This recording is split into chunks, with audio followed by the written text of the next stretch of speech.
همه امارت اربابی در تکاپوی فراهم کردن تدارکات جشن ازدواج دختر بزرگ حشمت خان بودن. خواهر بزرگترم منیره و من دختر کوچیک خان که عزیز کرده اون بودم و توی زیبایی شهره خاص و عام توی اتاق خودم روی تخت خوابی که به تازگی پدرم برام سفارش داده بود لم داده بودم و تنها دغدغه‌م این بود که برای جشن فردا شب لباس مخمل قرمزم رو بپوشم یا ساتن سبز رنگم رو. دوستای مهربونم، به کانال داستان‌های عاشقانه با سحر خوش اومدید. اگر تا اینجای داستان رو دوست داشتید ممنون میشم با لایک کردن و سابسکرایب کردن ما رو حمایت کنید و همینطور با زدن زنگوله کنار اون اولین نفری باشید که از داستان‌های منتشر شده کانال با خبر میشید. و حالا ادامه داستان. حمیده، دختری که همبازی کودکیم بود و حالا همراه و پیش خدمتم بود، مشغول آویزون کردن لباسام توی کمد لباسیم بود. سر جام نشستم و گفتم گیج شدم حمیده. حمیده با کنجکاوی به سمتم برگشت و گفت چرا محلقا جانم؟ چی شده؟ با عقل گفتم هنوز انتخاب نکردم کدومو بپوشم. چند لحظه این مکث کرد و مثل همیشه یه پیشنهاد خوب بهم داد و گفت اصلاً جفتش رو بپوش خانم. قبل از عقد این قرمزه رو بپوش و بعد از عقد اون یکی سبزه رو بپوش. لبخند به لبم اومد و گفتم فکر بدی هم نیست. پس 2 جفت کفشی رو که بابا جانم برام از شهر آورده رو آماده کن. اون سفیده رو اول میپوشم، اون مشکیه رو بعدش. چشمی گفت و سری دستورم رو اطاعت کرد. گفتم حمیده خسته شدم توی اتاق. بیا بریم بیرون توی باغ یه دوری بزنیم توی این هوای خوب. یکم هم زردالو از درختا بچینیم بخوریم. خیلی میچسبه. خندید و گفت چشم محلقا جان بریم. از اتاق بیرون زدم. توی راهروی پایین با دیدن صادق اخمم تو هم رفت و آروم به حمیده گفتم این نچسب اینجا چی کار میکنه؟ حالا باز منو میبینه میخواد خود شیرینی کنه. نزدیکش شدم. تا ما رو دید موهاشو مرتب کرد. کتشو صاف و صوف کرد و با یه لبخند میمزه‌ای گفت سلام دخترمو. کنارش رفتم. نمیدونم قد من بلند بود یا اون کوتاه که تا سرشونه های من بیشتر نمیرسید.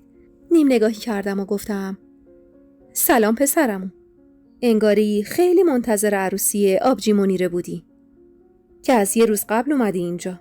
رنگ به رنگ شد و باز مثل همیشه که هول می شد و زبونش سنگین می شد گفت بله خب اومدم اگه کاری باشه کمک کنم. گفتم اینجا به اندازه کافی خدم و حشم ریخته. نیازی نبود این همه راه به زحمت بیفتی. لبخند رو لباش ماسید و آروم گفت نه چه زحمتی. بالاخره یکی باید بالای سرشون باشه که کارا رو درست انجام بدن. خانمو و سالار و سیفی دستشون بنده. گفتم یه کمکی کنم. بدون اینکه نگاش کنم به راهم ادامه دادم و گفتم ممنون. پس به کارتون برسید. به سمت باغ رفتیم و شروع به خندیدن کردم. حمیده گفت محلقا جان بنده خدا گناه داره. دلش بد جوری گیره. گفتم غلط کرده. پسره دست و پا چلفتی. و به سمت درخت زردالو رفتم. باز مثل همیشه اون زردالویی که از همه بالاتر و رسیده تر بود چشممو گرفت. یه نگاه به دور و بر انداختم. گفتم حمیده حواست باشه کسی نیاد. من برم بالای درخت اون زردالو بزرگه رو بچینم. حمیده با استیصال گفت محلقا جان تو رو خدا بی خیالش بشو. الان یکی میبینه به گوش اربابزاده ها میرسونه باز قوقا به پا میکنن. با قیس گفتم بی خود کردن. به بابا خان میگم خودش به حسابشون برسه. و از درخت بالا رفتم. 2 تا زردالو چیدم و به غر زدنای حمیده توجهی نکردم و با لبه آستینم تمیز کردم و خوردم. هیچ چیزی برام لذت بخشتر از خوردن زردالو نبود. همون لحظه با صدایی از پشت سرم زردالو توی گلوم پرید و شروع به سرفه کردم. صدای حسین پسر پیشکار بابا خانم بود. نمیدونم چرا وقتی حسین رو میدیدم هول میشدم و قلبم سریعتر میزد. اما هیچ وقت به روی خودم نمی آوردم. با خودم گفتم اون که الان باید مکتب باشه. اینجا چی کار میکرد؟ حسین نزدیک درخت شد و با یه نیشخند گفت بانو باز هوس زردالو کردن. نمیتونستم بیام پایین، نمیتونستم بالا بمونم. گفتم شما اینجا چی کار میکنین؟ این وقت روز مگه نباید مکتب باشید آقای طبیب آینده؟ خندید و گفت مگه میشه توی عمارت ارباب خبری باشه و پیشکارش اجازه بده من مکتب باشم؟ آروم آروم پایین اومدم. دامن لباسمو تکوندم و لباسمو مرتب کردم و گفتم خب پس اینجا چی کار میکنین؟ دست به سینه جلو ایستاد و خیره توی چشمام نگاه کرد و گفت حس کردم توی باغ خبریه. اومدم ببینم چه خبره. نمیتونستم تو چشماش اونطوری که اون مستقیم به چشمای من نگاه میکرد نگاه کنم. احساس میکردم از حال دلم با خبر میشه. روم رو برگردوندم و گفتم خبری نیست. شما برید به کارتون برسین. ما هم داشتیم میرفتیم. خنده کوتاهی کرد و دستش رو به نشونه خداحافظی به سرش نزدیک کرد و گفت هرچی شما امر کنید. و آروم از کنار ما رد شد و رفت. سری به سمت اتاقم برگشتم و حمیده رو فرستادم بره برام شربت لیمو درست کنه. جلوی آینه اتاقم ایستادم. چشم و ابروی قجریم که به خاندان پدریم کشیده بود فوق‌العاده زیبا بود. اما چهره‌مو سرد نشون میداد. چیزی که در برابر همه بودم. اما در مقابل حسین دست و پامو گم می‌کردم و صدام توی صحبت کردن می‌لرزید. چیزی که نمی‌خواستم اون متوجه بشه. چیزی از زیبایی کم نداشتم و میدونستم به هر اشاره‌ام 1000 تا فدایی دارم. اما هنوز دلم پیش کسی گیر نبود. اون احساسی که در برابر حسین داشتم رو نمیتونستم اسمشو عشق بذارم. اما یه حس متفاوت بود. تنها چیزی که میدونستم این بود که دلم میخواست با کسی ازدواج کنم که در شأن خاندان کوهپایه‌ای باشه. اما خبر نداشتم که دست تقدیر چه سرنوشتی رو قراره برام رقم بزنه. با صدای جر و بحث صنوبر خانوم زن دوم خان بلند شده بود. از اینکه مادرم حاضر شده بود هوای خودشو کنار خودش تحمل کنه برام قابل درک نبود. من هیچ وقت حاضر نمی شدم همسرم رو با زن دیگه‌ای تقسیم کنم و همیشه با مادرم سر اینکه چرا با صنوبر سازش میکنه بحث داشتم و خودم هیچ فرصتی رو برای رنجوندن و تیکه انداختن به صنوبر از دست نمیدادم.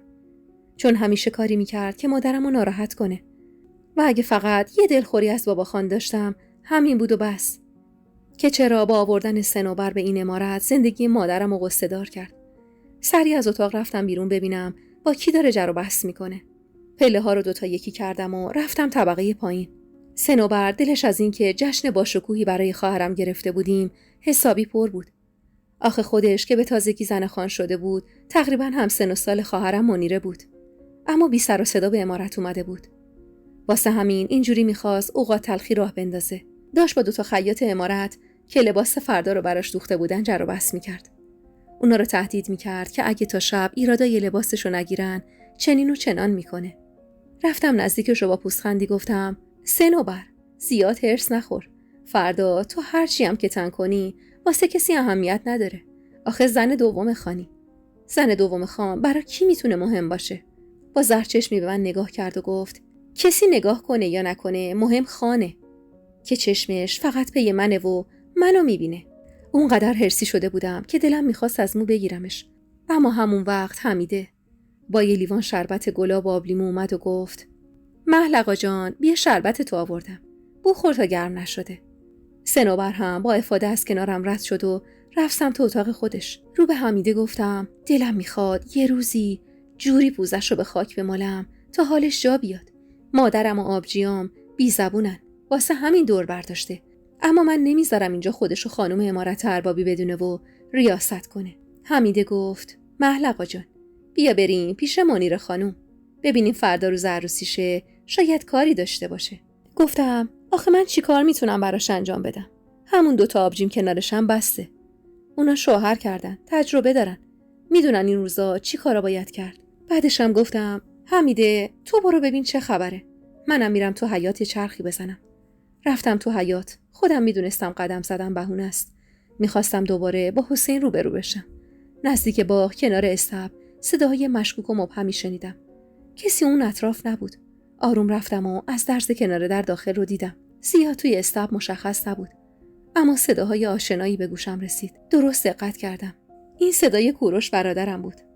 پسر دوم خان که با حرفای عاشقونه از یه نفر دلجویی میکرد.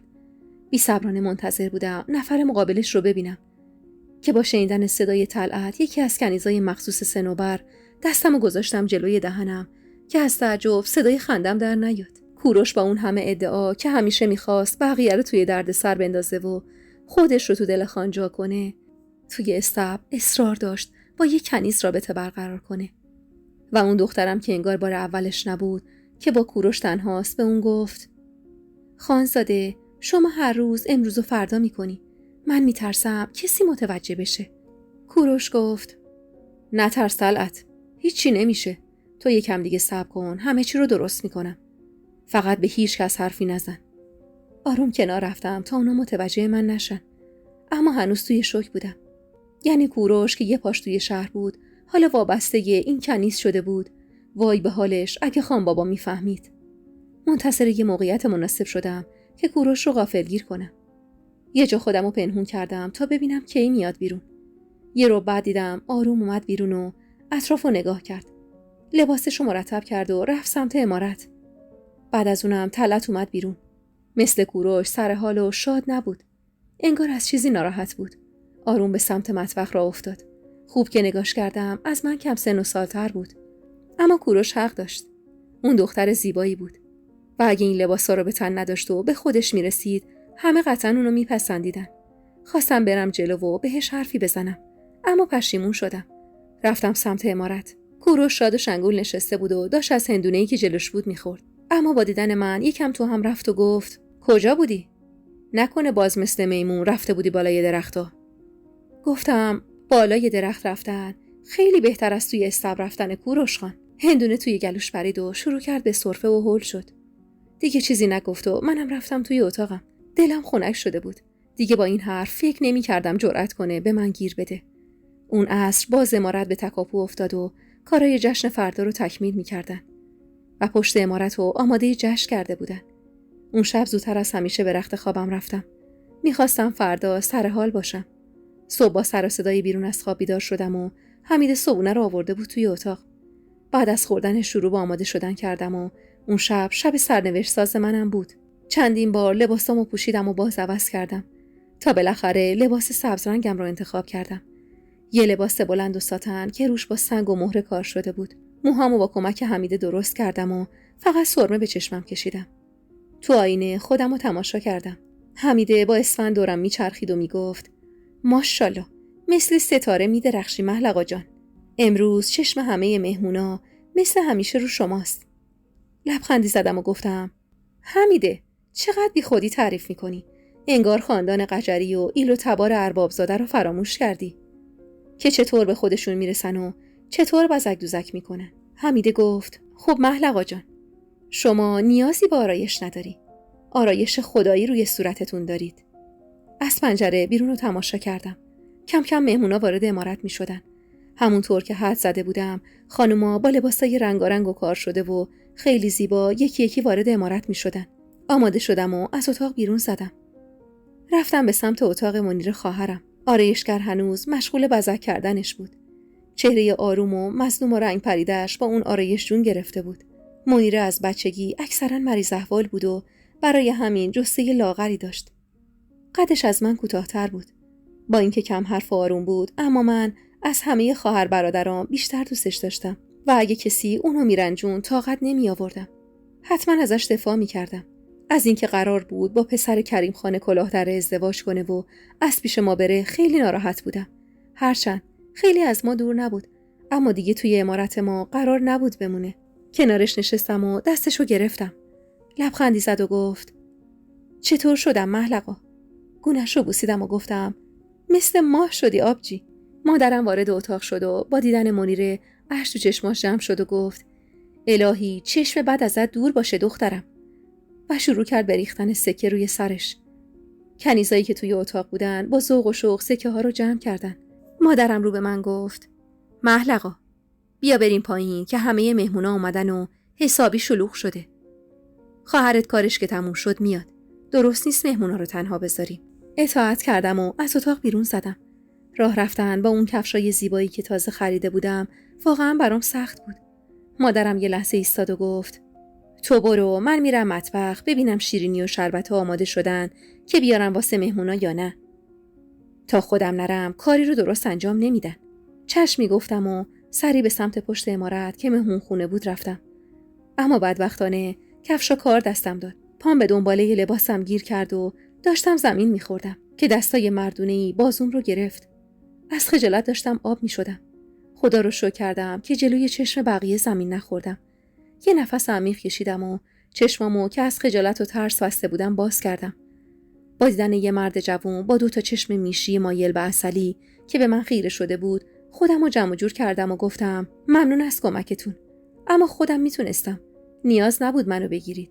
اون به سر 4 شونه قد بلند که باید سرمو بالا میگرفتم تا نگاش کنم، خنده کجی زد و گفت بانو جان، اما اگه من نگرفته بودم شما رو، قطعاً پخش زمین شده بودین. البته ای کاش نگرفته بودمتون تا ببینم چطوری میخواستید با اون کفشای مسخره نخورید زمین. اخمامو تو هم کشیدم و گفتم این چه طرز حرف زدن با یه خانومه؟ در ضمن مشکل از کفشام نبود. خندید و گفت بله درست میگید، زمین کج بود. از حرص لبم و گاز گرفتم و گفتم متاسفم براتون.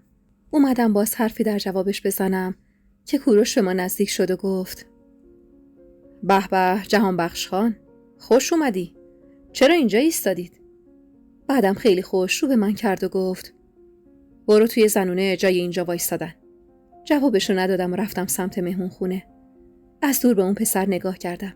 یعنی اون کی بود که من نمیشناختمش؟ جهانبخش. چند بار اسمشو تکرار کردم. توی مهمون خونه کلی مهمون افاده‌ای از فامیلای دور و نزدیک که فقط واسه به رخ کشیدن هم اومده بودن دور هم نشسته بودن. با تک تکشون احوال پرسی کردم و خوش آمد گفتم. خیلی از اونا با چشم خریدارانه نگاهم میکردن و میدونستم از فردا پیغام و پسخوما شروع میشه. همین که نشستم حمیده اومد کنارم. گفتم حمیده یه کاری برام میکنی؟ آخه دارم از فضولی میمیرم. یه جوون کنار کوروش ایستاده بود. ببین میتونی متوجه بشی کیه؟ اسمش جهانبخشه. چشمی گفت و بیرون رفت. چند دقیقه بعد منیره به همراه 2 خواهر دیگم وارد مجلس زنونه شدن. همه شروع کردن به کل کشیدن و کف زدن. و چند تا از زنایی که برای آواز خوندن اونجا بودن شروع کردن به دف و دایره زدن. و رسما مجلس عروسی آغاز شد. بعد از چند دقیقه سر و کله حمیده پیدا شد. اومد کنارم ایستاد و آروم توی گوشم گفت محلقا جان، اون پسر جوون پسر برادر خانه کلاه دره‌ایه، یعنی پسرعموی دامادتون. تازه از فرنگ برگشته و تحصیلاتش رو اونجا گذرونده. دلم میخواست دوباره اونو ببینم. به بهونه همراه حمیده از سالن مهمونخونه بیرون زدم و به سمت بالای عمارت رفتم تا به اتاق خودم برم. موقعی بالا رفتن دیدم که جهانبخش با 2 مرد دیگه مشغول خوشوبش بود و همین که منو دید با یه لبخند ملایم برام سر تکون داد. نمیدونم چرا با اینکه اون حرفای ناخوشایندو بهم زده بود، اما توجهمو جلب کرده بود و همه چیز از همون دیدار آغاز شد. جشن مفصل و پرزرق و برقی بود. از دور و نزدیک همه اومده بودن. دیگای غذا نصف حیاط پشتی عمارت رو گرفته بودن. از کباب بره تا انواع خورشت و مرغ آماده شده بود و چند نوع شیرینی و شربت هم هر ساعت بین مهمونا پخش می شد. از اینکه بعد از اون همه سال که خواهرم منیره توی بستر بیماری بود الان خوشحال و سرحال می دیدمش، خیلی خوشحال بودم. شوهر منیره، پسر خانه کلاه دره‌ای، ظاهر زیبایی نداشت، اما پسر خوب و موجهی به نظر می اومد. و خیالم از بابت خواهرم راحت بود. توی مجلس از رفتار صنوبر خندم گرفته بود. جوری با مهمونا احوال پرسی و خوش آمدگویی میکرد انگاری صاحب و میزبان مجلس اون بود. اصلا به مادرم مهلت نمیداد حرفی بزنه. کنارش رفتم و آروم در گوشش گفتم دستت درد نکنه، کار مادرم رو سبک کردی. ممنون. همه گفتن هوای مادرت چقدر به حرفشه و به فکرشه، میخواد خسته نشه. با شنیدن این جمله رنگ چهرش برگشت و از کنارم رد شد و روی صندلی نشست و تا آخر مجلس دیگه از جاش بلند نشد. بعد از عقد با حمیده به اتاقم برگشتم و لباسمو عوض کردم و با لباس جدید پایین رفتم. توی حیاط عمارت چشمم به جهانبخش افتاد و سرعتم رو بیشتر کردم. اما از شانس بعد پام داخل یه قسمتی از ناهمواری‌های حیاط رفت و پاشنم گیر کرد و تا اومدم کفشمو بیرون بیارم پاشنه کفشم کنده شد. جهانبخش که خیلی با من فاصله‌ای نداشت سری تکون داد و با خنده گفتم که زمین کجه، مشکل از شما نیست. جوابی ندادم. عصبی شده بودم و دلم میخواست زمین دهم باز کنه و آب بشم. رنگ به رنگ شدم و حمیده رو که نزدیکم بود صدا زدم. پامو از کفش در آوردم و اون لنگ کفشو همونجا انداختم و با یه لنگ کفش دیگه به سمت عمارت راه افتادم تا برسم به اتاقم که با حسین برخورد کردم. با تعجب به حال من و اینکه یه کفش پام بود نگاه کرد و گفت چی شده بانو جان؟ چرا یه لنگه راه میرید؟ گفتم امروز انگار روز من نیست. زمینم انگار با من لج کرده. و به سمت اتاقم رفتم. دیگه روی رفتن به حیاطو نداشتم. نیم ساعتی رو توی اتاقم بودم تا بالاخره سر و کله حمیده پیدا شد و گفت مهل آقا جان، جهانبخش خان توی حیاط نیست. تا اینو گفت سری رفتم و یه جفت کفش جدید پوشیدم، اما این سری راحت و بدون پاشنه، و برگشتم به مجلس. بالاخره بعد از صرف شام مجلس پایان رسید و منیره رو همراه داماد و اقوامش راهی خونه بخت کردیم و من خسته و غمگین از رفتن خواهرم به اتاق خودم برگشتم. یه هفته از جشن ازدواج خواهرم منیره میگذشت که خانواده کلاهدره‌ای ما رو به عمارتشون دعوت کردن و اونجا بود که آینده تازه‌ای برام رقم خورد. خوشحال از اینکه قراره برم خواهرم رو ببینم زودتر از همه آماده شدم. 2 خواهر دیگه‌م هم که هر دو ازدواج کرده بودن همراه شوهر و بچه‌هاشون به عمارت ما اومده بودن تا همگی با هم راهی بشیم. 2 برادرم کوروش و کیومرث که کیومرث 2 سال از ازدواجش با دخترمون میگذشت و توی عمارت خودمون زندگی میکردن بودن. با 4 درشکه قرار بود به عمارت کلاهدره‌ای‌ها بریم. از اینکه دختر سنوبر تب کرده بود و اون نمیتونست با ما بیاد مهمونی شام دلم خنک شده بود. هرچند اصلا دلم نمیخواست دخترش سنم خواهر کوچولو مریض بشه. همگی سوار درشکه شدیم و به سمت عمارت کلاهدره‌ای‌ها راه افتادیم. تقریبا دور از ما بودن. باورم نمیشد توی اون منطقه‌ای که عمارت اونا بود چنین عمارتی باشه. تقریبا 2 برابر عمارت ما بود. تازه فهمیدم که اونا از نظر مال و ملک و املاک چیزی از پدرم کم ندارن که هیچ، بیشترم دارن. دم در کلی خدمتکار ایستاده بودن. یکیشون اسفند دستش بود و برامون اسفند دود میکرد. با ورودمون گوسفند بزرگی رو سر بریدن. وارد عمارت که شدیم منیره با یه لباس یاسی زیبا و چهره‌ای که سرزنده تر از همیشه بود به استقبالمون اومد. از خوشحالی توی بغلش پریدم. همه اعضای خانواده کلاهدره‌ای به استقبالمون اومده بودن و بین اونا جهانبخش رو با کت و شلوار کرم و موهایی که رو به بالا حالت داده بود و اونو برازنده تر از قبل کرده بود دیدم. با دیدنش کمی هول شدم. یاد اتفاق شب عروسی خواهرم افتادم و سعی کردم نگاش نکنم. اما اون به من نزدیک شد و آروم گفت به به خوش اومدید. بعدم نگاهی به من و کفشم انداخت و گفت خوشبختانه انگار از اون شب درس گرفتی و دیگه اون کفشای مسخره رو پات نکردی. با حرص نگاش کردم و از کنارش گذشتم. جز منیره یه عروس دیگه هم توی اون عمارت زندگی میکرد. خانه کلاهدره‌ای جز زن اولش 2 زن دیگه هم داشت و اون وقت بود که توی دلم گفتم بازم بخوام بابام. این که دیگه شورشو در آورده. و مثل همیشه مصمم‌تر از قبل توی دلم گفتم من باید زن یه خانزاده اسم و رستگار بشم و اون وقت مگه بمیرم که اجازه بدم سر من هوو بیاره. و اصلا برام قابل قبول نبود که مادرم و این زنا چطور راضی شدن همسرشون جز اونا باز تجدید فراش کنه و زن بگیره. همگی به مهمون خونه رفتیم. اون شب به بهترین شکل ممکن از ما پذیرایی شد و از اینکه خواهرم با همچین خانواده‌ای وصلت کرده بود خوشحال بودم و خیالم راحت بود که زندگی خوبی رو قراره شروع کنه. غافل از اینکه قراره سرنوشت بازی عجیبی رو با ما شروع کنه. دلم میخواست منم با یه نفر ازدواج کنم که مثل خانواده کلاهدره‌ای در سطح بالایی قرار داشته باشه و خانم عمارت بشم. خواستگارایی که داشتم همه خانزاده بودن و ارباب یه آبادی، اما هیچ کدوم به دلم نبودن. من بهترین رو میخواستم و باید یه نفر رو که همه چی تمام بود و انتخاب میکردم. چند روزی از مهمونی اون شب گذشته بود. من و حمیده با یکی از درشکه‌ها همراه هم از عمارت بیرون زدیم. اول از همه به مغازه مشقربون رفتیم و از آب نباتای مورد علاقه من خریدیم و همونطور که با لذت می‌خوردیم مغازه‌ها رو نگاه می‌کردیم که با اشاره حمیده سرمو برگردوندم و حسین با دیدن ما لبخند رو لبش اومد. سری تکون داد و اومد به سمتمون و آروم گفت سلام بانو، مشتاق دیدار. گفتم همیشه بعد از کلاس و درس و طبابت تو کوچه خیابون با رفیقاتون میچرخین؟ نمیدونم چرا با وجود اینکه حس خاصی به اون داشتم اما مقابلش جبهه میگرفتم و برعکس من حسین با نرمی و بدون اینکه بهش بر بخوره و از حرفام برنجه جوابمو میداد.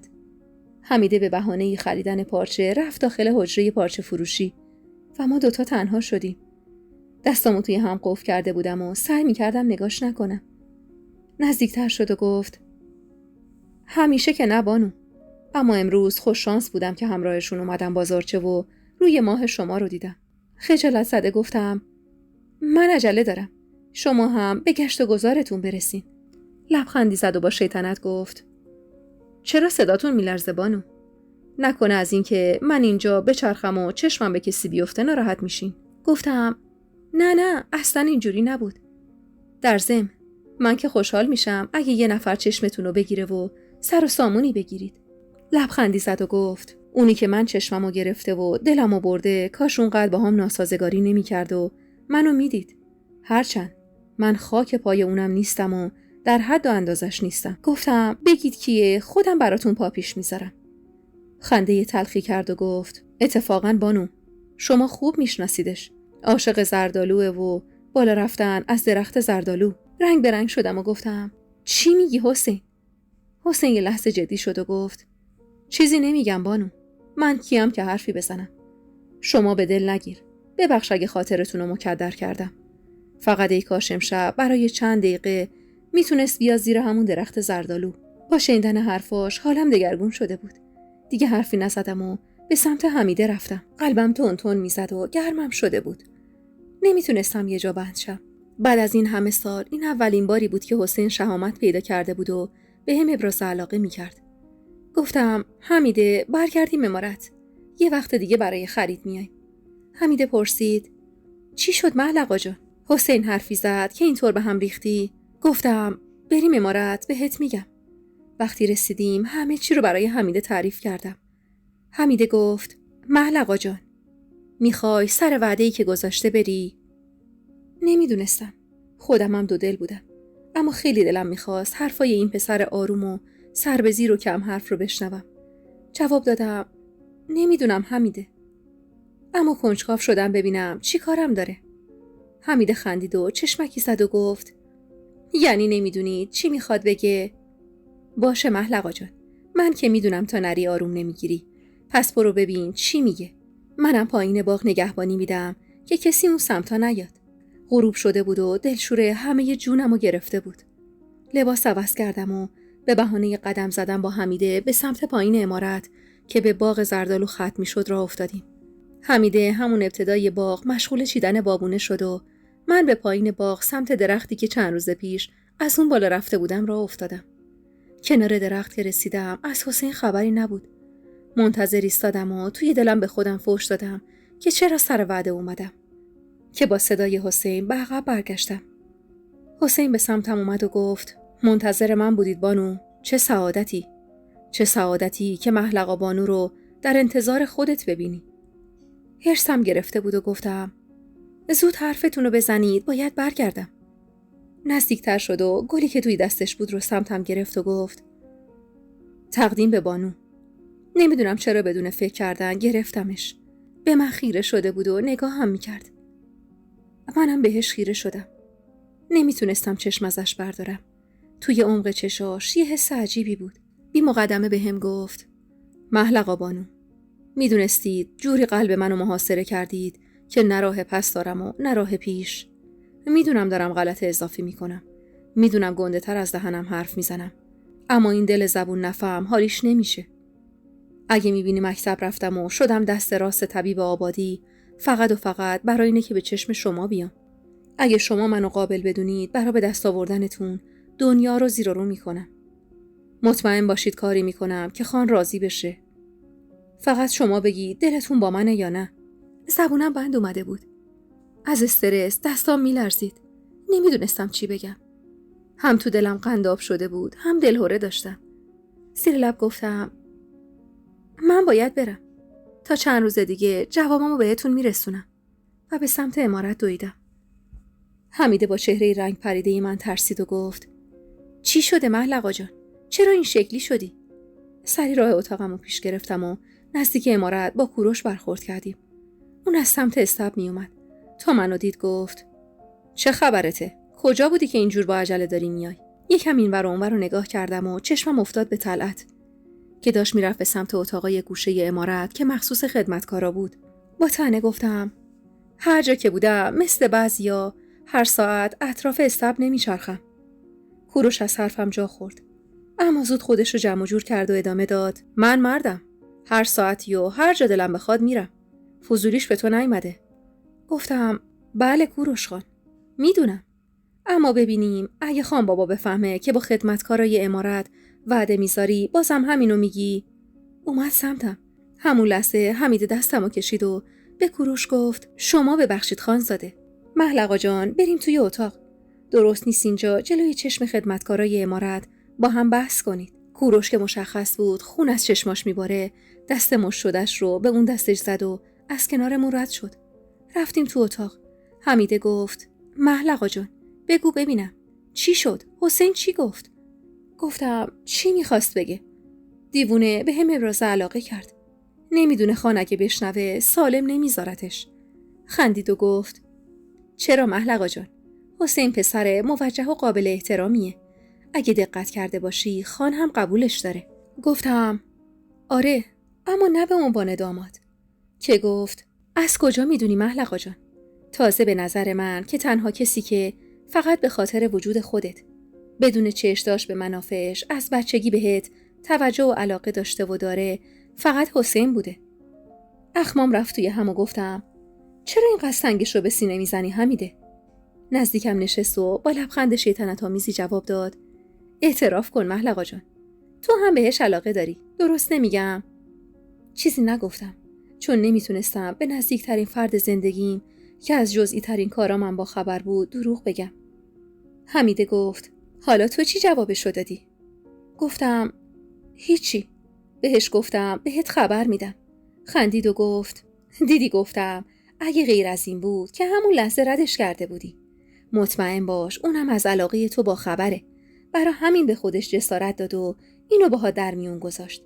هرچند خیلی تحمل کرده که تا امروز حرفی نزده. گفتم: نمیدونم حمیده. آره، منم به حسین علاقه دارم، چون پسر صاف و صادقیه. چیزی کم نداره. میدونم درسش تموم بشه یه پزشک اسم و رستار میشه. اما من دختر ارباب حشمتم. بهترینو میخوام. حمیده نگاهی بهم کرد و گفت: بهترین شما یعنی یه خانزاده، درسته؟ گفتم: نمیدونم. حالا فکرامو میکنم بهش جواب میدم. چند روز دیگه زیر همون درخت. فردای اون روز با سر و صدا و جیغ و فریاد چند نفر از خواب بیدار شدم. از طبقه بالا صدای نخراشیده و بد فرم صنوبر رو تشخیص دادم. هنوز خوابم میومد. آخه شب قبلش با فکر و خیال در مورد تقاضای حسین خواب به چشمم نیومده بود. و حالا این خروس بی‌محل. معلوم نبود باز از کجا دلش پر بود و سر کدوم خدمتکار بی‌نوا داشت خودشو خالی میکرد. سر جام نشسته بودم و با دست گوشامو گرفته بودم. و داشتم بهش بد و بیراه میگفتم که حمیده وارد اتاقم شد. هراسون سمتم اومد. گفتم: چی شده؟ باز این افریته چه مرگشه؟ کنارم نشست و گفت: نپرس محلقا جان. اگه بهت بگم چی شده باورت نمیشه. کنجکاو نگاش کردم و گفتم: این داره با کی دعوا میکنه؟ محلقا جان: با طلعت کنیزش. گفتم: خب مگه اون بدبخت چی کار کرده؟ صداش آروم تر کرد و جواب داد: محلقا جان، گناهش گردن خودش. توی داد و بیدادای صنوبر خانوم متوجه شدم که انگار شکم طلعت بالا اومده و حامل است. صنوبر خانوم داشت تهدیدش میکرد و میگفت آبروی منو بردی. جلوی خان بی اعتبار شدم. خان گفته چرا مراقب خدمتکارات نیستی که این بی عفتی رو به بار آوردن. البته اون فقط چون میخواد جلوی خانوم بزرگ کم نیاره اینجوری هرسی شده. بعد از این حرف حمیده انگشت اشارش رو گاز گرفت و گفت: خدا به دادش برسه. اگه درست باشه طلعت سیاه بخت میشه. با شنیدن اسم طلعت ناخودآگاه کوروش اومد جلوی چشمم. شک نداشتم که کار خودشه و زیر لب فحش نثارش کردم. از جام بلند شدم. حمیده گفت: چی شد محلقا جان؟ تو رو خدا نری بالا باز شر بپا کنی. گفتم: کاری به اون صنوبر ندارم. با یه نامرد دیگه حرف دارم. سری لباسم رو عوض کردم و یه راست به سمت اتاق کوروش رفتم. توی خواب ناز بود که پتو رو کنار کشیدم و گفتم: بلند شو آقا. گند زدی واسه خودت راحت خوابیدی. از خواب بیدار شد و با دیدن من عصبی و خشمگین گفت: دختره روانی، اینجا چه غلطی میکنی؟ چی میگی برای خودت؟ گفتم فکر کردی نمیدونم تو چه غلطی کردی؟ اون دختر بیچاره رو بی‌عفت کردی. حالا راحت گرفتی خوابیدی؟ فکر نمی کنی چی به روزش میارن؟ بی خیال سر جاش دراز کشید و گفت اجباری در کار نبود. با میل خودش بود. هرسی شدم و گفتم توف غیرتت کوروش. بله، اجباری نبوده. اما بگو چطور اون دختر ساده رو اغفال کردی؟ که گفت به تو ربطی نداره. برو بیرون. میخواست اغفال نشه. گفتم باشه. حالا که به خان بابا گفتم حالیت میشه و از اتاق بیرون زدم. عصبی بودم. دلم به حال طلعت میسوخت. اون سنی نداشت و دختری بود که تازه از روستا اومده بود. نمیتونستم جلوی خودم رو بگیرم. هنوز داشت سر طلعت داد و بیداد میکرد. اون بیچاره هم یه گوشه کس کرده بود و گریه میکرد. رفتم داخل. با دیدن من ساکت شد و گفت چیه محلقا؟ کاری داری؟ گفتم از صبح صدا تو انداختی روی سرت. تازه میگی کاری داری؟ آره کار دارم. اما با تو نه. با طلعت. و به طلعت گفتم بیا بیرون کارت دارم. صنوبر لبش رو گاز گرفت و گفت چیه؟ یه فرصت پیدا کردین منو پیش خان خراب کنین. من خودم زودتر به خان اطلاع دادم. خیالت راحت. آخه دیشب پیش خان بودم تا صبح عزیزم. یه نگاه نفرت انگیز بهش انداختم و بازوی طلعت رو گرفتم و بردمش بیرون. داشت مثل بید میلرزید. دلم برای این دختر میسوخت. کشوندمش یه گوشه و گفتم آخه احمق، چرا به کوروش اعتماد کردی؟ چه فکری کردی؟ خیال کردی میاد تو رو میگیره؟ الان برای خودش راحت تو اتاقش خوابیده و خور و پفش 7 خونه اون برتر میره. بعد تو توی چه وضعیتی هستی؟ هیچی نمیگفت و آروم گریه میکرد. گفتم راه بیفت بریم. تازه به حرف در اومد و گفت کجا خانوم؟ گفتم کجا نداره، پیش خان بابا. باید همه چی رو براش تعریف کنی. بگی چطور فریبت داد و ازت سوء استفاده کرد. با ترس خودش رو عقب کشید و گفت نه محلقا خانوم، کار کوروش خان نیست. من پیش خان نمیام. تو رو خدا منو ول کن برم. سر جام ایستادم و بهش ششقوره رفتم و گفتم نترس، من کنارتم و نمیذارم اون کوروش اذیتت کنه. گفت نه خانوم جان، نمیام. تو رو خدا ولم کنید. گفتم تهدیدت کرده درسته؟ باشه، تو نیا. خودم میرم پیش خانم، اونو لو میدم. و رفتم سمت اتاق خان بابا. در زدم و وارد شدم. خان بابا داشت صبونه میخورد. با دیدن من گفت توی نور چشمم، بیا داخل. بیا بشین اینجا، امروز که اومدی دیدن پدرت با هم صبحونه بخوریم. گفتم سلام خان بابا. نوش جون، من نمیخورم. نگاهم کرد و گفت چی شده؟ چرا رنگ برو نداری؟ کی دختر منو اذیت کرده؟ گفتم خان بابا، شما خبر دارید که طلعت؟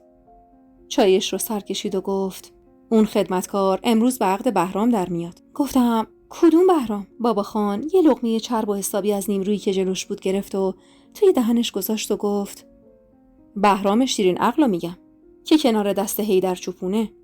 باورم نمیشد که خان بابام از همه این کثافت کاریای کوروش خبر داشته و خیلی راحت از این کارش گذشته و اینجوری با زندگی اون دختر بیچاره بازی کردن. براش بغض کردم. گفتم بهرام دیوونه؟ گفت بله همون. چشممو از تعجب گشاد کردم و گفتم خان بابا چرا؟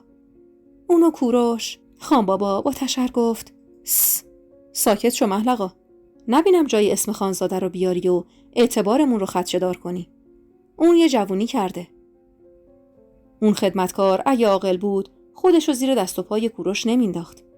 الانم مجازاتش اینه یه عمر با یه شیرین عقل زندگی کنه. گفتم خان بابا اما اون بچه کوروشو. خان بابا چنان چشقوره ای رفت که ادامه حرفمو قورت دادم و چیزی نگفتم و با تشر گفت بچه‌ای در کار نیست. این قضیه رو صنوبر حل میکنه. نبینم دیگه این ماجرا رو جایی بازگو کنی. الانم برو، میخوام با اعصاب راحت صبحونه بخورم. اومدم باز حرفی بزنم اما اونقدر خان بابام جدی شد که جرئت نکردم و زدم بیرون.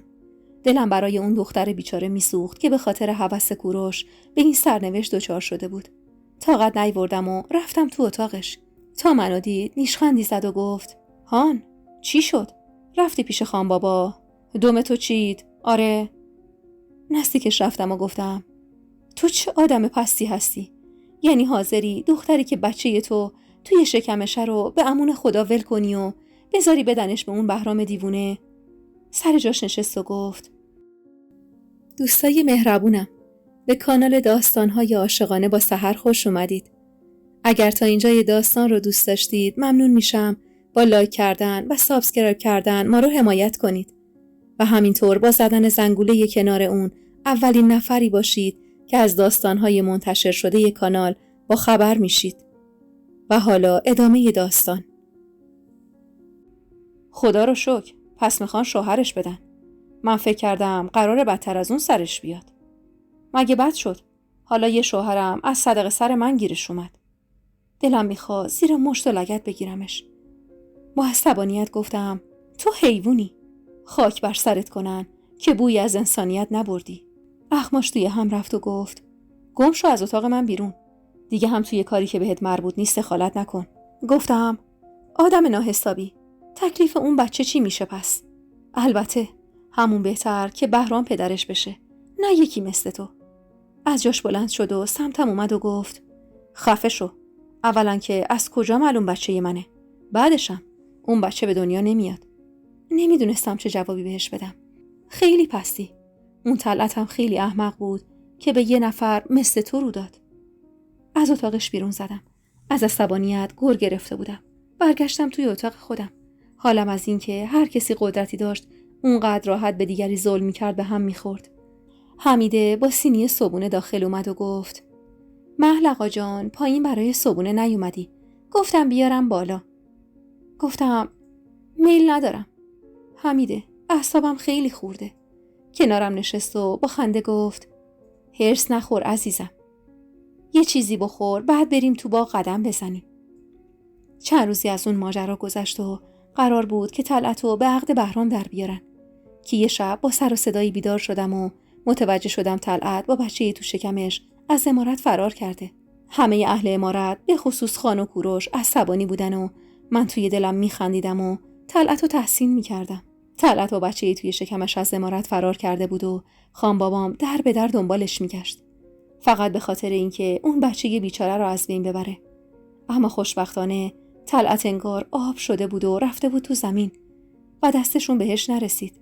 چند روزی گذشت و عمارت دیگه آروم شده بود. هرچند همچنان خان بابا چند نفر رو برای پیدا کردن طلعت استخدام کرده بود و هنوز پیش بودن. توی اتاق مادرم کنارش نشسته بودم. همیشه از این که مادرم اینقدر ساده و مظلوم بود و جلوی صنوبر کوتاه می اومد و هر کاری که خان بابا بهش میگفت و روی حرفش حرف نمیزد ناراحت و دلخور بودم. اما از این که تا به این سن آزارش به مورچه نرسیده بود و اونقدر مهربون و بیازار بود بهش افتخار میکردم. مادرم که خانم بزرگ صداش میکردیم توی گنجه قدیمیش مشغول زیر و رو کردن بغچه هاش بود. گفتم خانم بزرگ 2 ساعته دنبال چی میگردین؟ با ذوق گفت دنبال لباسای بچگی منیره میگردم. میخوام آمادهشون کنم و با وسایلی که براش خریدم بهش بدم. گفتم خانم بزرگ اون که تازه ازدواج کرده، حالا کوتاه حامله بشه. اخماش رفت و هم و گفت این چه حرفیه مادر؟ انشالله خیلی زود باردار میشه. یکم منومن کردم و گفتم خانم بزرگ شما از ازدواجتون راضی هستین؟ همینطور که یه بخشه رو باز میکرد جواب داد آره خدا رو شکر، بهتر از خان کی میخواست نصیبم بشه؟ گفتم حتی با اینکه هوا آورده رو سرتون؟ گفت دیگه قسمت اینجوری بوده دخترم. حرصم گرفته بود و گفتم من که اگه شوهرم همچین کاری با هم بکنه نه تنها یه لحظه باهاش زندگی نمی کنم بلکه زنده‌شم نمیذارم. دستشو گاز گرفت و گفت خدا مرگم بده، نزن این حرفو. دخترم تقدیرت هرچی باشه همون میشه. تو دختر قشنگی هستی. انشالله که بختتم مثل صورتت قشنگ و بلنده. گفتم خانم بزرگ اگه یه آدم خوب بیاد خواستگاریم که اسم و رسم و خاندان بزرگی نداشته باشه اما همه چی تموم باشه شما راضی میشید؟ خانم بزرگ با نگرانی به هم زل زد و گفت محلقا جان مادر یه وقت دور از چشم ما کاری نکنی خان رو خجالت زده کنی یا. با دلخوری گفتم اگه کسی شما رو خجالت زده کنه اون کوروشه که اون دختر بیچاره رو. مادرم دستشو آروم گرفت جلوی دهنم و گفت سس. دیگه اینو جایی نشنوم محلقا. به خدا جایی این حرفو تکرار کنی شیرم و حلالت نمی کنم. نمیخواستم دیگه حرفی بزنم و مادرمو از خودم برنجونم. از جام پا شدم. رفتم توی اتاقم. بالاخره بعد از اون دودلی تصمیمم رو گرفته بودم. به حمیده گفتم حمیده میری یه جوری حسینو پیدا کنی و بهش خبر بدی امشب زیر درخت زردالو منتظرشم. آخه میخوام بهش جواب بدم. نزدیک غروب بود که حمیده اومد تو اتاقم. چشمای ریز بادومیشو ریزتر کرد و با ذوق گفت تا 1 ساعت دیگه زیر درخت زردالو عاشق سینه چاکت منتظرته. رفتم کنارشو از بازوش آروم یه نیشگون گرفتم و گفتم سس. اینقدر حرف علکی نزن حمیده. هنوز نه به باره نه به دار. دستمو گرفت و گفت اگه بله رو بدی اون وقت میبینی چطوری حسین آقا همه چی رو درست میکنه. اونی که من دیدم اونقدر دلبسته شماست که دنیا رو براتون زیر و رو میکنه. از این حرفایی که میشنیدم هر چند روی خودم نمی آوردم، اما خوشحال بودم. توی گنجه لباسیم دنبال یه لباس مناسب اون وعده میگشتم. بالاخره پیراهن بلند و سرشکی رنگی رو انتخاب کردم. هوا کم کم تاریک شده بود که همراه حمیده از اتاق بیرون زدم. طبقه پایین صنوبر رو دیدم که یه نگاه به سر تا پای من انداخت و آروم به خدمتکارش گفت خیلی زود خبردار شده. از ذوق چه به خودشم رسیده. توجهی بهش نکردم. نمیخواستم شبمو با دعوا خراب کنم و خوشحال به سمت باغ را افتادیم. دل تو دلم نبود. توی حیاط عمارت بودیم و آروم به سمت باغ میرفتیم که رحیم یکی از کارگرای عمارت نزدیکمون شد و گفت محلقا خانم، خان توی اتاقشون منتظر شما هستن. تعجب کردم چون از اون روز صبح که به خاطر طلعت بابا خان رو دیده بودم دیگه اونو ندیده بودم. آخه ازش دلخور بودم. نمیدونستم با هم چی کار داره. به حمیده نگاه کردم. مردد بودم. به رحیم گفتم همین الان. آخه من و حمیده میخواستیم کمی قدم بزنیم. رحیم گفت بله خانم. گفتن سریع برید پیششون. با بی‌حوصلگی به سمت عمارت برگشتیم. به حمیده گفتم منتظرم باشه تا برگردم و بعدش سر وعده بریم. رفتم به اتاق خانبابا. آروم وارد شدم و ایستادم. خانبابا تا منو دید گل از گلش شکفت و گفت بیا اینجا نور چشمم. بیا بشین کنارم. رفتم و کنارش نشستم. نمیدونم دلیل این سرخوش بودنش چی بود. گفتم با من کاری داشتید بابا خان؟ گفت بله دخترم. میدونی که چقدر برام عزیزی و همیشه بهترینا رو برات میخوام چون لایقشی. کنجکاو نگاهم به بابا خان بود که ادامه داد تا به حال هر کسی تو رو از من خواستگاری کرده منم با تو موافق بودم و اصراری برای قبول کردنت نداشتم. اما امروز کسی تو رو از من خواستگاری کرده که همه جوره قبولش دارم و خوشحال شدم چون اون میتونه تو رو خوشبخت کنه. تعجب کردم و باورم نمیشد که حسین اونقدر زود بدون صحبت با من با پدرم صحبت کرده باشه. با خجالت سرم و زیر انداختم و گفتم کی بابا خان؟ بابا خان سیبیلش رو چرخوند و با خوشحالی گفت جهانبخش، پسر کلاه دره‌ای ها. دهنم باز مونده بود. باورم نمیشد جهانبخش از من خواستگاری کرده باشه. توی اون چند تا برخورد جز نگاه تمسخرآمیز چیزی ازش ندیده بودم. هرچند پسر برازنده و جذابی بود که هر دختری آرزوی ازدواج با اون رو داشت. پسری که تازه از فرنگ برگشته بود و پسر خان کلاه دره‌ای معروف بود. اما به خاطر نگاه‌های تحقیرآمیزش توی عروسی از اون حرصی بودم. سرمو انداختم پایین و گفتم بابا خان، جهانبخش خان خودشون منو خواستگاری کردن. بابا خان خندید و گفت نه دخترم، هر چیزی رسم و رسوم خودش رو داره. عموش، پدر شوهر منیره، این موضوع رو امروز از که اینجا اومده بود با من در میون گذاشت. حالا تو نظرت چیه؟ بگم کی بیان برا خواستگاری؟ نمیدونستم چی بگم. این اولین باری بود که کسی به جز صادق پسرمو به خواستگاریم اومده بود و رضایت رو توی چشمای پدرم میدیدم. گفتم نمیدونم بابا خان، میشه یکم فکر کنم؟ بابا خان لبخندی زد و جواب داد باشه دخترم، تا فردا فکراتو بکن که بهشون بگم بیان. لبامو جمع کردم و با اخم کوتاهی گفتم بابا خان، اگه خودتون تصمیم گرفتید دیگه چرا به من میگید فکر کنم؟ از کجا میدونید جواب من مثبته که میگید فردا بهشون خبر بدم؟ بابا خان دستش رو روی سرم کشید و جواب داد آخه دختر عاقل و باهوش من میدونه که چی به صلاحشه.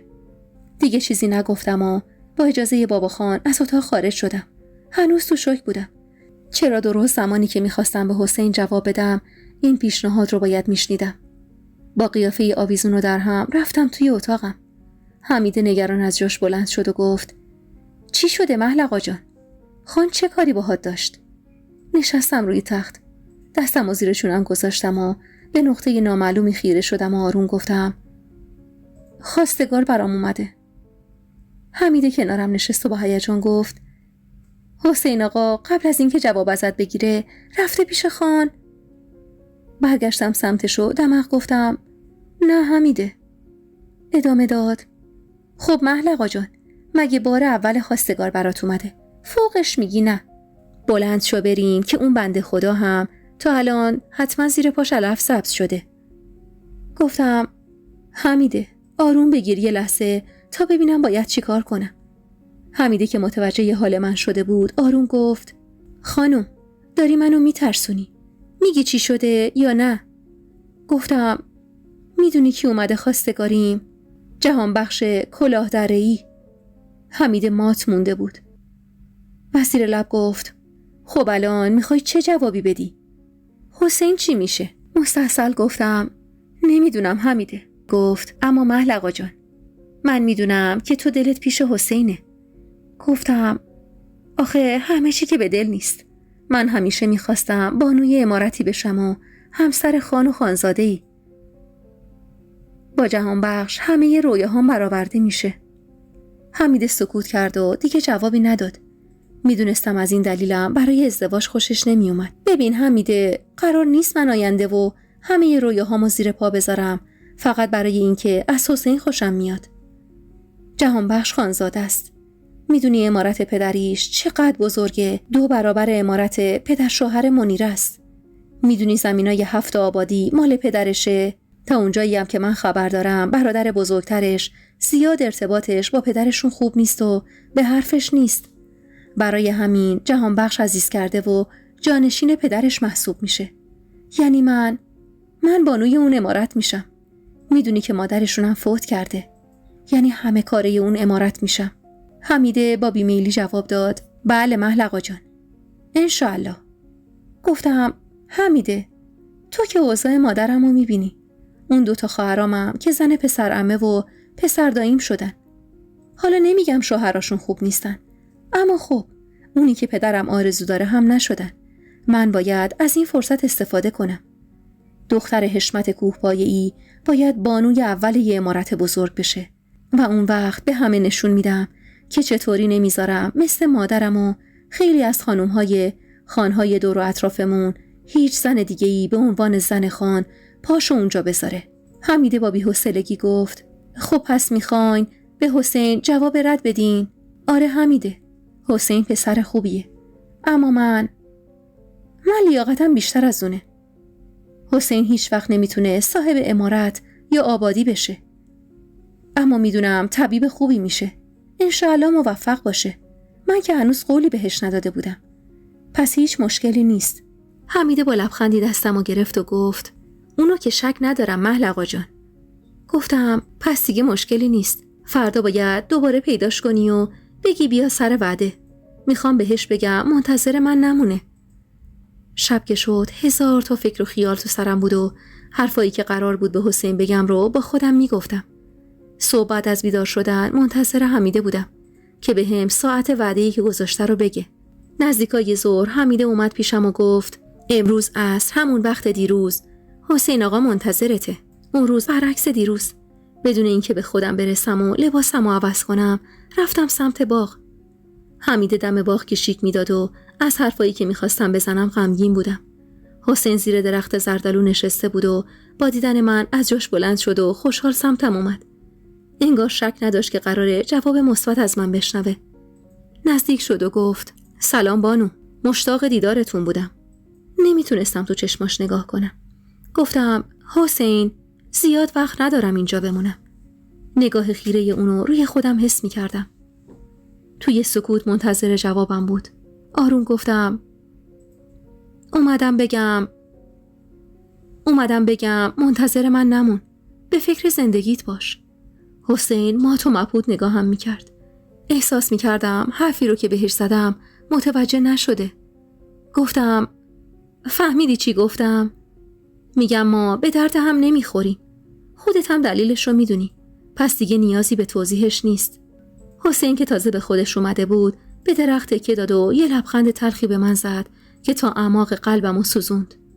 توی این نگاه و لبخند خیلی حرف بود. داشت میگفت یعنی چون تو دختر خان هستی خودتو از من بالاتر میدونی و جواب رد میدی؟ توی همین افکار بودم که گفت بانو جان، منظورتون اینه که من لیاقت شما رو ندارم؟ این که خودمم میدونم، اما میخواستم همه تلاشمو کنم تا خوشبختتون کنم و به خدا قسم که این کارو میکردم. اگه فقط شما به هم فرصت میدادین حتما خودمو ثابت میکردم. نذاشتم ادامه بده. نمیدونم چرا بدون فکر از دهنم در اومد و گفتم اصل و نسب رو که نمیتونی به دست بیاری. من دختر خان هستم و جز با یه خانزاده اصیل نمیخوام با کسی ازدواج کنم. با این جمله انگار پتکی رو توی سر حسین زده بودم. رنگ صورتش پرید و با یه نگاه پر از گله و ناامیدی و همینطور رنجیده نگاهم کرد و آروم گفت امیدوارم یه خانزاده اصیل که لیاقتتون رو داره و خوشبختتون میکنه نصیبتون بشه بانو. منو برای این درخواست بیادبانم ببخشید. و آروم برگشت و رفت. دیگه هیچی نگفت. قلبم به سرعت میزد و حس بدی داشتم. احساس میکردم در حق حسین خیلی بی‌انصافی کردم. غرورش رو شکسته بودم. بغضی که توی گلوم بود داشت میترکید. با نفس عمیقی جلوی اونو گرفتم و با دست نیمچه اشکی که کنار چشمم بود و پاک کردم و به سمت عمارت راه افتادم. حمیده با دیدن حال من حرفی نزد و آروم کنارم راه افتاد. داخل عمارت رفتم.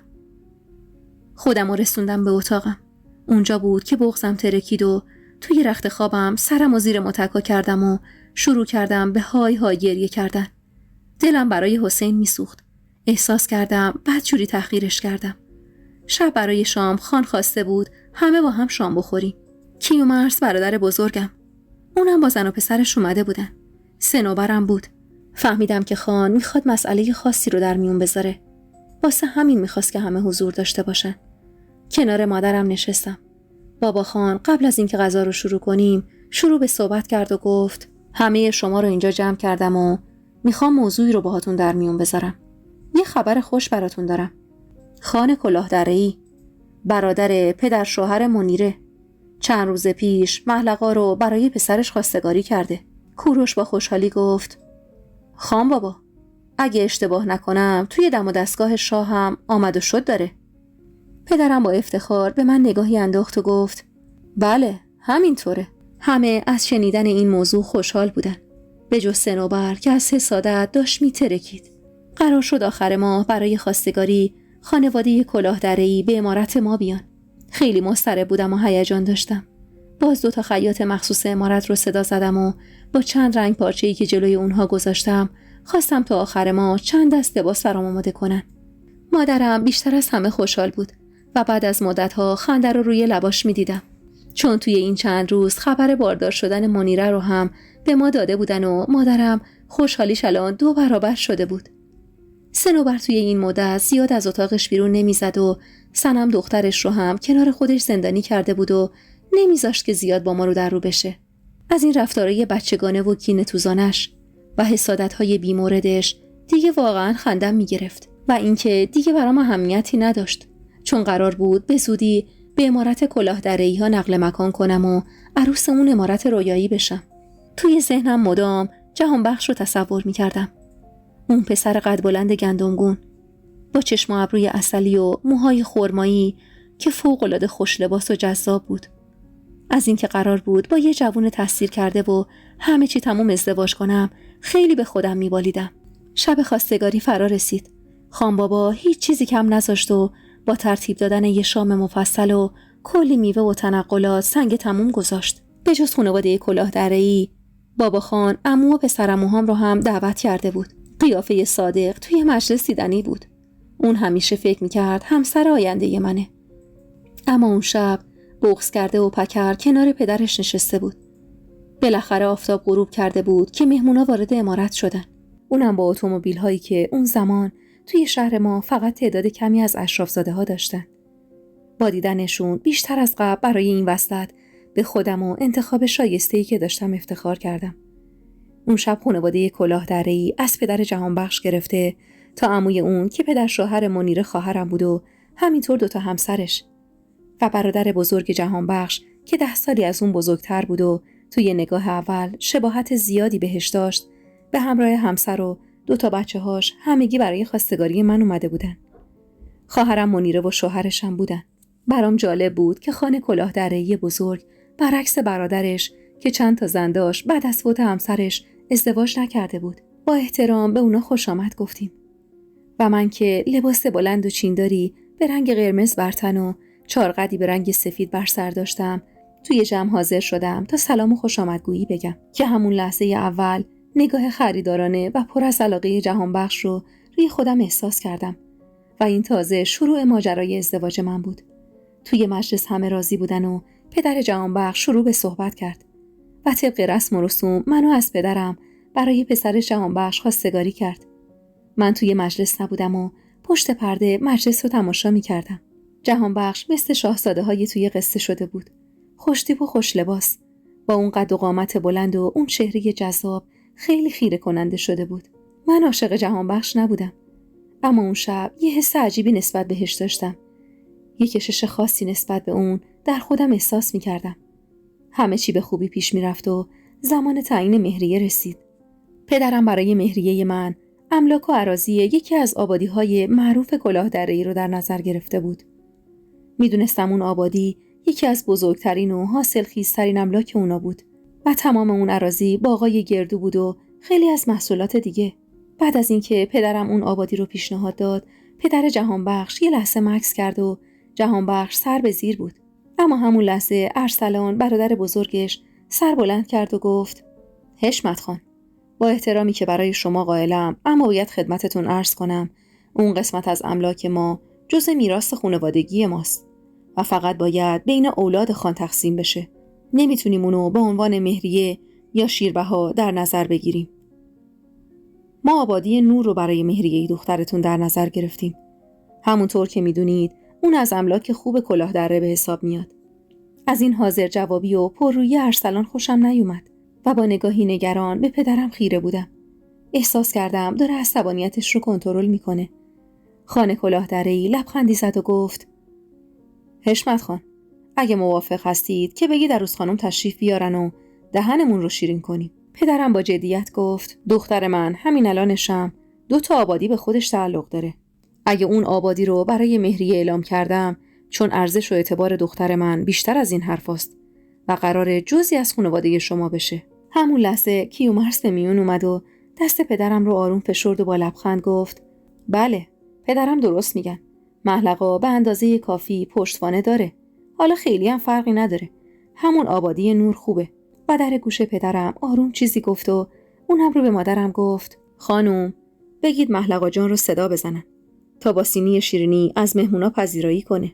همون لحظه یکی از خدمتکارایی که توی مهمون خونه بود اومد دنبالم. دلهره داشتم، اما دیس شیرینی رو گرفتم و به مجلس رفتم. از اینکه همه چشما به من بود کمی خجالت میکشیدم. به همه تعارف کردم و کنار مادرم نشستم. عموی جهانبخش پرویز خان گفت: پس به میمنت و مبارکی دومین وصلت ما با خانواده کوهپایه‌ای هم سر گرفت. قرار بر این شد که آخر هفته یه جشن نامزدی خانوادگی و صیغه محرمیتی خونده بشه تا تدارک یه عروسی مفصل رو برنامه‌ریزی کنیم و عید نوروز مراسم ازدواجمون رو برگزار کنیم. فردای روز خواستگاری جهانبخش به همراه زن برادرش و خواهرش آهو برای خرید اومدن و من و حمیده و خواهر بزرگترم ریحان برای خرید رفتیم. قبل از هر چیز برای خرید طلا به مغازه زرگری رفتیم. سنگین ترین جواهر اون مغازه رو خرید کردیم. هرچند زن برادرش از این موضوع خیلی راضی نبود و حسادت رو توی چشماش می‌دیدم. اما آهو با مهربونی و ذوق از خریدمون تعریف میکرد. بعد از اون از پارچه فروشی چند قواره پارچه علا و عیونی و بعدش هم مقداری وسیله دیگه خرید کردیم. اما هنوز فرصت صحبت با هم رو پیدا نکرده بودیم. زیر چشمی نگاش میکردم. میخواستم احساسش رو بفهمم. جهانبخش با یه چهره عادی که هیچ هیجانی درش دیده نمیشد همراهیمون میکرد. دلم میخواست تنها با جهانبخش صحبت میکردم. بعد از خرید ما رو در عمارت رسوندن و رفتن. انتظار داشتم بعد از اون خرید لااقل یه صحبت کوتاه با هم داشته باشیم.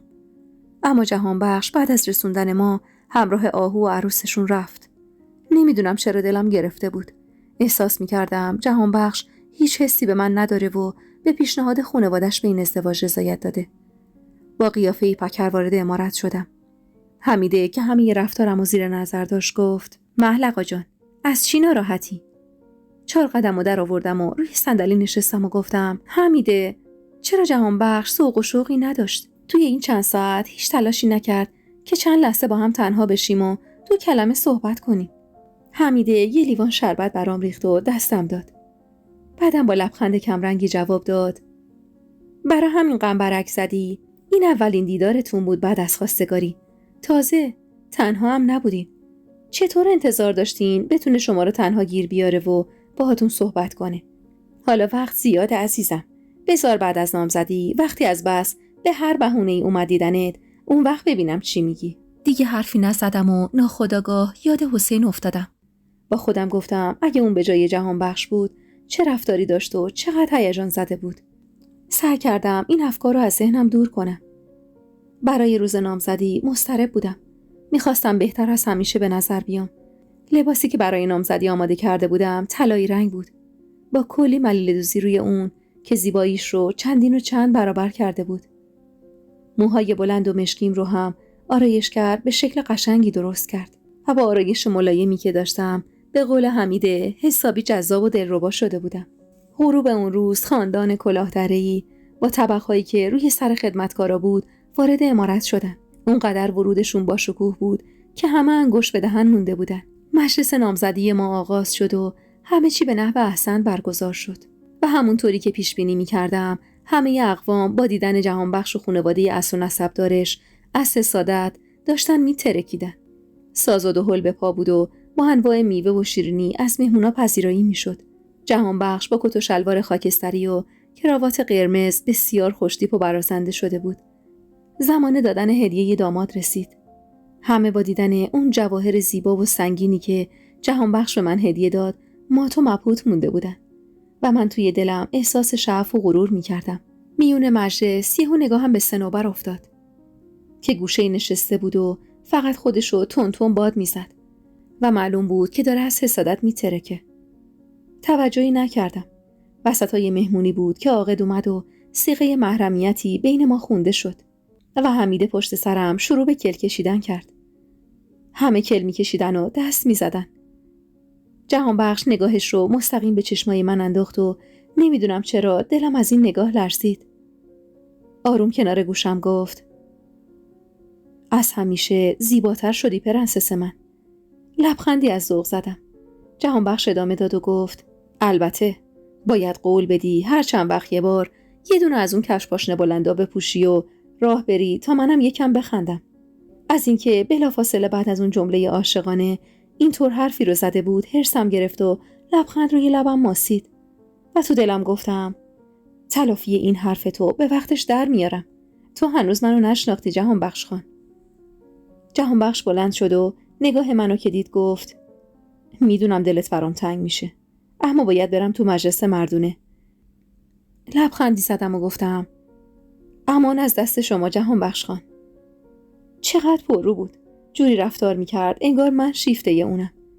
حمیده سری اومد کنارم و گفت: چی شد محلقا جان؟ همه به شما زل زده بودن و چشماشون از این خوشوبش و خندیدنتون داشت از کاسه در میومد. گفتم: آره واقعا چه خوشوبشی. منم دلم میخواست چشمای اونو از کاسه در بیارم. اینقدر که این پسر پرروه. حمیده فقط با تعجب به من نگاه کرد و از جاش بلند شد و رفت. درست مقابل در نشسته بودم.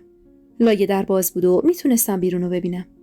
توی اون جمعیت خیلی راحت حسین رو دیدم که اونم از لای در به من سر زده بود. دست و پام یخ کرد و قلبم کند میزد. دلم براش میسوخت. حس میکردم الان تو دلش چه حالی داره. نمیدونم چرا مقابل شرمنده بودم و این آزارم میداد. آخه من که بهش وعده‌ای نداده بودم. اما احساس کردم دیدار آخر غرورش رو شکسته بودم و حالا هم با این نامزدی جهان بخش رو به رخش کشیده بودم. کمی جابجا شدم تا نگاهمون به هم نیفته. همه مشغول رقص و پایکوبی بودن. مجلس زنونه خیلی گرم شده بود. با اینکه قرار بود یه مجلس خودمونی باشه، اما حسابی شلوغ شده بود. جهان بخش دیگه توی مجلس زنونه نیومد. نمیدونم چرا دلشوره داشتم. هر لحظه انتظار یه اتفاق بد رو داشتم. آخرای مجلس بود که از میون مجلس صدای جیغ بلند شد. با اون لباس بلند و چیندار و دست و پاگیر نمیتونستم برم ببینم چی شده. از جام بلند شدم و دنبال حمیده میگشتم. وسط اون شلوغی دیدمش و بلند صداش زدم. اونم با هول و دستپاچه اومد سمتم. گفتم حمیده چه خبره؟ چی شده؟ همونطور که صداش از ترس میلرزید گفت هول نکن محلقا جان. منیر بانو یه دفعه شروع به لرزیدن کرد و افتاد زمین. حالا هم بیهوش شده. اینو که شنیدم نتونستم بایستم. سری هراسون خودمو از میون زنای فامیل کنار منیره رسوندم. چشماش برگشته بود و بیجون روی زمین افتاده بود. از دهنش کف بیرون زده بود. با فریاد به 2 خدمتکاری که عقب‌تر ایستاده بودن گفتم چرا ایستادین؟ سری برید طبیب خبر کنید. مادرم از ترس یه گوشه بیحال افتاده بود. خواهرام منیره رو بلند کردن و از مهمون خونه به یکی از اتاقای نزدیک انتقال دادن. داشتم توی اون لباس خفه می شدم. اومدم از مهمون خونه بیرون برم که با جهان بخش برخورد کردم. با دیدن من که در حال گریه بودم دستمو گرفت و نگهم داشت و گفت پرنسس من چرا مثل بچه‌ها گریه می‌کنی؟ خب حالش به هم خورده. شاید برای بارداریشه. بغضم ترکید و گفتم ولم کن. میخوام برم پیش آبجیم. از اون دور شدم و به طرف اتاق خودم دویدم. سری لباسامو عوض کردم. 4 قدمو سر کردم و رفتم به سمت اتاق منیره. همین که در اتاقو باز کردم مادرمو دیدم. با گریه گفتم خانم بزرگ آبجیم حالش خوبه؟ مادرم در حال گریه بود و هیچ جوابی نمیداد. رفتم سمت منیره و طبیب و گفتم خواهرم چه شده؟ با دیدن حسین بالای سر منیره یه لحظه جا خوردم. اشکامو پاک کردم و آرومتر گفتم حسین بگو منیره خوبه؟ چرا چشماشو باز نمیکنه؟ حسین نگاهم کرد. چقدر این نگاه سرد و شیشه‌ای بود. جواب داد من کارای اولیه رو انجام دادم. به سختی نفس میکشید. حالا فرستادیم عقب استادم. دیگه باید برسه. فعلا نمیتونم نظری بدم. کنار منیره نشستم. دستشو گرفتم و با نگرانی به مادرم گفتم خانم بزرگ خیلی یخ کرده. مادرم آروم گریه میکرد و فقط زیر لب دعا میخوند که بچه‌اش طوریش نشده باشه. بالاخره دکتر از راه رسید و ما رو از اتاق بیرون کرد. داشتم از استرس جون میدادم. باز خاطرهای سنگین و نفسگیر چند سال قبل و بیماری طولانی مدت منیره اومد جلوی چشمام. اون روزایی که اجازه نداشتم به اتاقش برم و چند ماه فقط از پشت پنجره نگاش میکردم. خواهر مظلوم و مهربون من که بی شباهت به مادرم نبود، دوران بچگی و نوجوانیش رو اکثرا توی بستر بیماری گذرونده بود. همیشه ضعف جسمی داشت تا این سالای اخیر که دیگه خبری از بیماری نبود و همه ما از این بابت خوشحال بودیم. اما حالا که قرار بود بچه دار بشه و تازه طعم خوشبختی و سلامتی رو بچشه، چرا درست روز نامزدی من همون روز باید به این حال بیفته؟ یاد آخرین باری که چند هفته توی بستر بیماری بود افتادم. من از پشت در آروم گریه می کردم و به حرفای طبیب و باباخان یواشکی گوش می دادم. طبیبی که پدرم از شهری که فرسنگ ها از ما دورتر بود آورده بود تا راه حل و دوا و درمونی برای منیره پیدا کنه. و اون طبیب لحظه آخری که می رفت به باباخان گفت این بیماری اگه یه بار دیگه سراغ دخترتون بیاد دیگه جون سالم به در نمیبره. نمیدونم چه گفتی بود. نمیخواستم حتی اسمشو تو ذهنم بسپرم. اما لعنت به این مرض که دوباره برگشته بود و گل بیخار و پاک خانواده‌مون رو داشت پرپر میکرد. منیره رو به شفاخونه بردن و منم تا صبح برای خواهرم تو اتاقم اشک میریختم. فقط از خدا میخواستم که حالش خوب شه. صبح زود بلند شدم و لباس پوشیدم. میخواستم به شفاخونه برم برای دیدن منیره. همین که توی حیاط عمارت رفتم، بابا خان رو دیدم که اونم میخواست همراه شوهرش به شفاخونه بره. با دیدن من اخماش تو هم رفت و گفت: دختر، تو تازه دیروز محرم جهانبخش خان شدی. نمیتونی بدون اجازه اون سرتو زیر بندازی و هر جا میخوای بری. گفتم: بابا خان، من برای دیدن منیره از هیچ کسی اجازه نمیگیرم. و سری سوار درشکه شدم. پدرم که معلوم بود حوصله جر و بحث رو نداره، دیگه حرفی نزد و به سمت شفاخونه راه افتادیم. به شفاخونه که رسیدیم زودتر از اون 2 نفر پیاده شدم و با قدمای سریع داخل رفتم. چند تا اتاق رو با چشم دنبال منیره گشتم، اما نبود. دلم شور افتاد و بلند پرستار رو صدا زدم و گفتم: خواهر من کجاست؟ پرستار با اشاره انگشت تختی رو کنار راه رو بهم نشون داد که 2 تا پرستار داشتن با خودشون میبردنش. سری دویدم و خودم رو رسوندم و گفتم: صبر کنید، من خواهرشم، میخوام باهاش حرف بزنم. اون 2 تا مات منو نگاه کردن و به سمت منیره رفتم. چشماش بسته بود، ملحفه سفید روی صورتش بود. اونو کامل کنار کشیدم. رنگ صورتش تغییر کرده بود. پرسیدم: چرا خواهرم تکون نمیخوره؟ یکی از اونا گفت: تسلیت میگم خانم، 1 ساعتی است که تموم کرده. خیال کردم اشتباه شنیدم. بلندتر گفتم: پرسیدم چرا تکون نمیخوره آبجی؟ با شما هستم. اصلا مادرم کجاست؟ یکی از پرستارا منو عقب زد و گفت: خانم، برید کنار، میخواییم متوفا رو ببریم. پرتش کردم کنار و با فریاد و خشم گفتم: دهنتو ببند. به خواهر من میگی متوفا؟ به منیره من میگی؟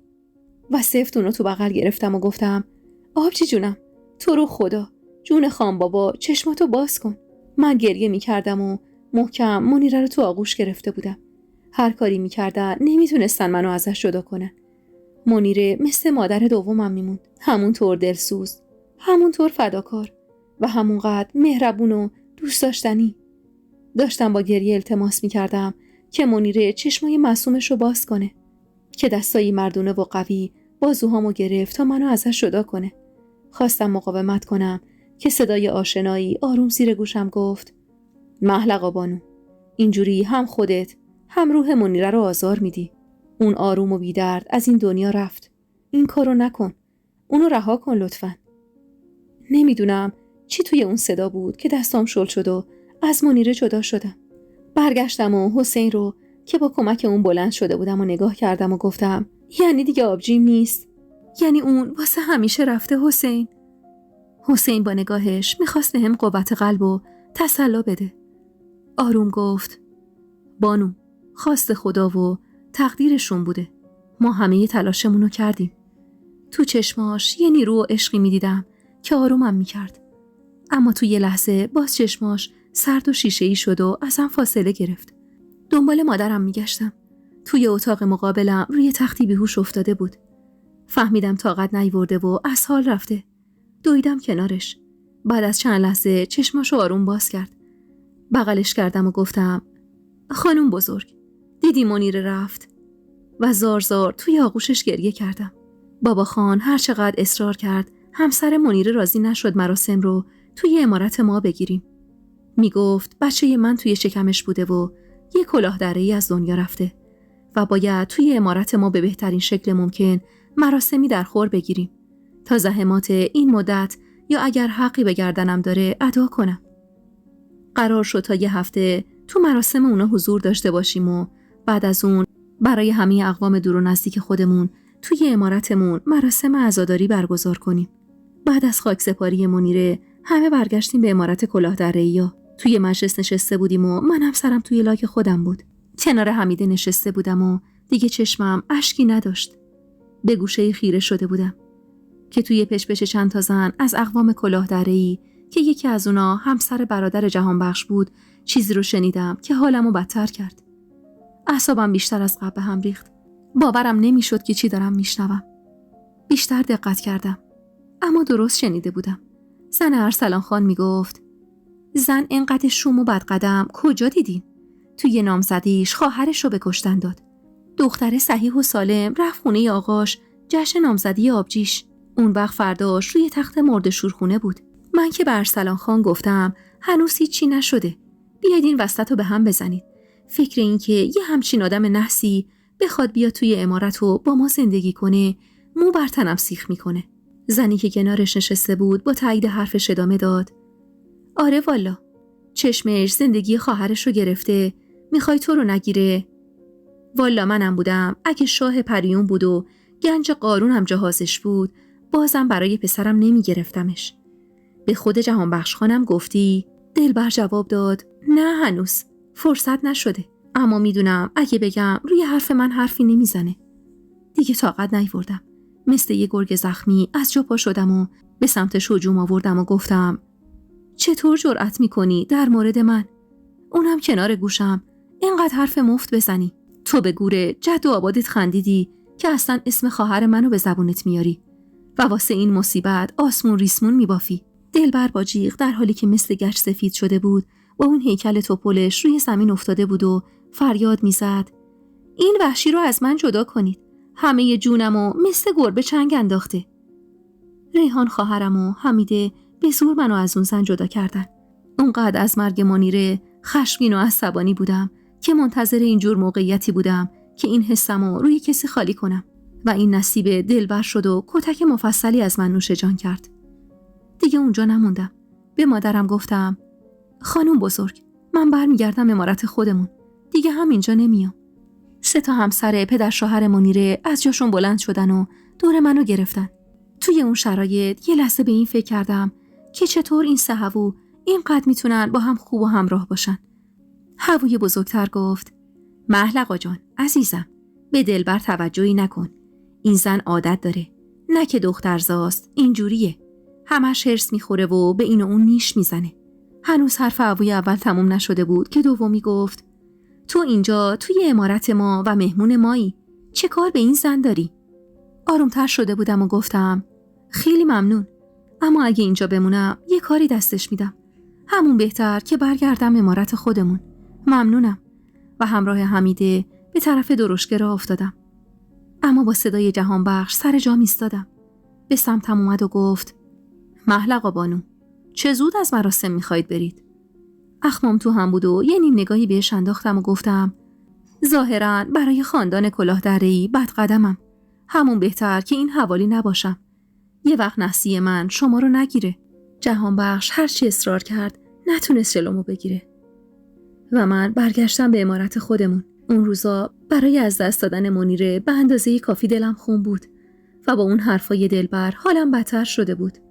خودمو توی اتاقم زندانی کردم و مثل این که تازه خبر مرگ منیره رو به من داده باشن دوباره چشمه اشکم جوشیده بود و همینجور زار میزدم. حمیده پشت در گریه میکرد و با التماس از من میخواست در اتاقو به روش باز کنم. با فریاد گفتم: از اینجا برو، نمیخوام کسی پیشم باشه. نیم ساعتی بیشتر با همون حال گریه کردم. احساس میکردم نفس کم آوردم. توی اتاق احساس خفقان بهم دست داده بود. در رو باز کردم تا به حیاط برم. دیدم حمیده دم در نشسته. با دیدنم از جاش بلند شد و گفت: